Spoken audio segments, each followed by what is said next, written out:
Assalamualaikum warahmatullahi wabarakatuh. Perkenalkan, nama saya Rio Mahesta. Di sini saya akan mempresentasikan tentang analisis kasus korupsi pengadaan Chromebook Kemendikbudristek dengan total 9,9 triliun. Modus, dampak, dan perspektif anti korupsi. Latar belakang program digitalisasi pendidikan. Program pengadaan laptop Chromebook ini merupakan bagian integral dari upaya digitalisasi pendidikan nasional dan implementasi asesmen kompetensi minimum di Indonesia. Pertama, periode pengadaan 2019 sampai 2022, total anggaran 9,9 triliun gabungan APBN dan DAK. Target 1,2 juta unit Chromebook berbasis Chrome OS.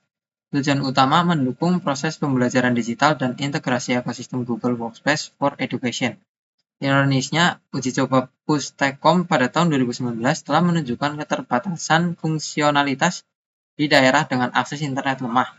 Namun hasil uji coba ini diabaikan dan pengadaan tetap dilanjutkan. Kegagalan dalam pelaksanaan pengadaan, harga satuan tinggi, harga per unit mencapai 10 juta untuk spesifikasi rendah RAM 4 GB, storage 322 GB yang seharusnya jauh lebih murah di pasaran. Rekomendasi BPKP diabaikan. Badan Pengawasan Keuangan dan Pembangunan BPKP mengeluarkan rekomendasi terkait spesifikasi dan pelaksanaan, namun tidak diindahkan. Sorotan ICW, Indonesia Corruption Watch, sejak tahun 2021 telah menyoroti potensi markup, harga, dan inefisiensi dalam proyek ini.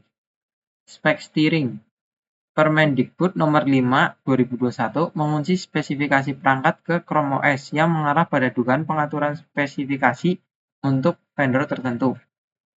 Keterlibatan vendor lokal, 6 vendor lokal terlibat: Advan, Axio, Xerox, Evercost, SPC, dan TSM atau TSM ID, yang semuanya diuntungkan dari spesifikasi yang terkunci. Kronologi kasus korupsi Chromebook 2019-2022, proyek pengadaan Chromebook secara bertahap didistribusikan ke berbagai sekolah di seluruh Indonesia. 2021-2023, peringatan dari BPKP dan kritik tajam dari ICW mulai bermunculan terkait potensi penyimpangan dalam pengadaan ini. 20 Mei 2025, Kejaksaan Agung Kejagung secara resmi membuka penyidikan atas dugaan korupsi dalam proyek pengadaan Chromebook ini. 15 Juli 2025, Kejagung menetapkan 4 tersangka pertama, termasuk staf khusus Mendikbudristek saat ini buron dan seorang konsultan teknologi. 4 September, mantan Mendikbudristek Nadiem Makarim ditetapkan sebagai tersangka kelima dan langsung ditahan, mengejutkan banyak pihak. November 2025, kasus ini memasuki tahap penuntutan dan akan segera disidangkan, dengan perkiraan kerugian negara mencapai 1,98 triliun. Modus operandi korupsi, pengaturan spesifikasi spek steering Permendikbud nomor 5/2021 secara sengaja mengunci spesifikasi perangkat Chrome OS, memastikan hanya Chromebook dari vendor tertentu yang dapat memenuhi syarat. Persekongkolan tender, adanya dugaan kuat pemufakatan jahat antara pejabat Kemendikbudristek dan K6 vendor untuk memenangkan tender. Markup harga laptop dengan spesifikasi rendah dijual dengan harga tinggi, yaitu 10 juta per unit ditambah markup software CDM hingga 480 miliar. Penyalahgunaan wewenang, kajian teknis Pustekom yang objektif diabaikan demi kepentingan pribadi atau kelompok, menunjukkan penyalahgunaan kekuasaan. Aktor-aktor yang terlibat, tersangka utama Nadiem Makarim, mantan Mendikbudristek 2019 sampai 2024, ditetapkan sebagai tersangka utama dan ditahan. Juristan, staf khusus Mendikbudristek saat ini berstatus buron. Ibrahim Arif Bam, konsultan teknologi yang diduga memfasilitasi transaksi. 2 pejabat lain, pejabat Kemendikbudristek yang terlibat dalam proses pengadaan. Pihak terkait 6 vendor, Advan, Axio, Xerox, Evercost, SPC, dan TSM atau TSM ID yang diduga bersekongkol.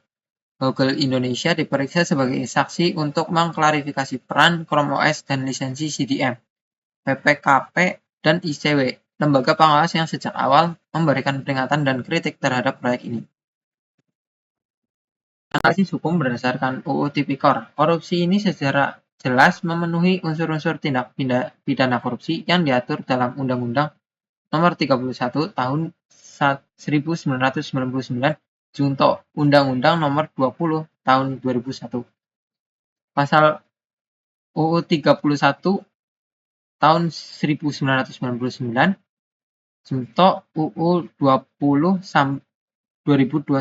2001 tindakan memperkaya diri sendiri, orang lain, atau korporasi yang secara nyata merugikan keuangan negara atau perekonomian negara.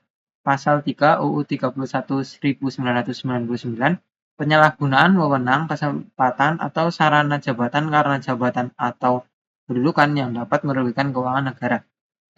Detail kerugian negara, total kerugian 1,98 triliun, markup harga kontrak laptop diperkirakan mencapai 1,5 triliun, markup software CDM sekitar 480 miliar. Unsur merugikan keuangan negara telah terpenuhi dengan jelas, dengan total kerugian yang sangat besar. Dampak korupsi pengadaan Chromebook. Pertama, dampak pada pendidikan. 1,2 juta laptop tidak dapat digunakan secara optimal, terutama di daerah 3T, terdepan, terluar, tertinggal, mengakibatkan pemborosan anggaran pendidikan dan menghambat pembelajaran digital. Kedua, dampak pada negara, kerugian finansial sebesar 1,98 triliun rupiah dari APBN atau DAK. Ini mencerminkan kualitas belanja negara yang rendah dan tidak tepat guna menguras sumber daya yang seharusnya untuk pembangunan. Dampak pada masyarakat, menurunnya kepercayaan publik terhadap pemerintah dan program digitalisasi pendidikan. Hal ini menciptakan skeptisisme dan rasa frustasi di kalangan masyarakat yang mendambakan perbaikan mutu pendidikan. Nilai-nilai anti korupsi yang dilanggar. Kasus korupsi Chromebook ini secara terang-terangan melanggar prinsip-prinsip dasar anti korupsi yang harus dijunjung tinggi oleh pejabat publik. Yang pertama, integritas. Pejabat tidak bertindak jujur dalam proses pengadaan dan mengabaikan hasil kajian teknis demi kepentingan pribadi atau kelompok tertentu. Kedua, akuntabilitas. Tidak ada pertanggungjawaban yang jelas atas keputusan-keputusan yang telah merugikan keuangan negara dalam jumlah besar. Yang ketiga, transparansi. Proses pengadaan dipenuhi rekayasa dan tidak terbuka, menciptakan lingkungan yang subur bagi praktik korupsi. Dan yang keempat, keadilan. Persaingan usaha menjadi tidak sehat dan tender tidak berjalan secara fair, merugikan pihak-pihak yang seharusnya memiliki kesempatan yang sama. Kesimpulan dan rekomendasi pencegahan. Kesimpulan. Pertama, korupsi sistemik. Kasus Chromebook adalah contoh korupsi sistemik dalam program pendidikan nasional yang merugikan banyak pihak. Modus terorganisir melibatkan spek steering, kolusi vendor, markup harga, dan penyalahgunaan wewenang. Kerugian fantastis. Kerugian negara mencapai 1,9 triliun rupiah, angka yang sangat signifikan. Melanggar nilai integritas, akuntabilitas, transparansi, dan keadilan. Rekomendasi pencegahan. Penguatan pengawasan, memperkuat peran pengawasan publik dan lembaga BPKP, BPK, KPK. Kepatuhan kajian teknis, mengharuskan kepatuhan terhadap kajian teknis dan hasil evaluasi objektif. Transparansi total, meningkatkan transparansi dalam seluruh proses pengadaan barang dan jasa pemerintah.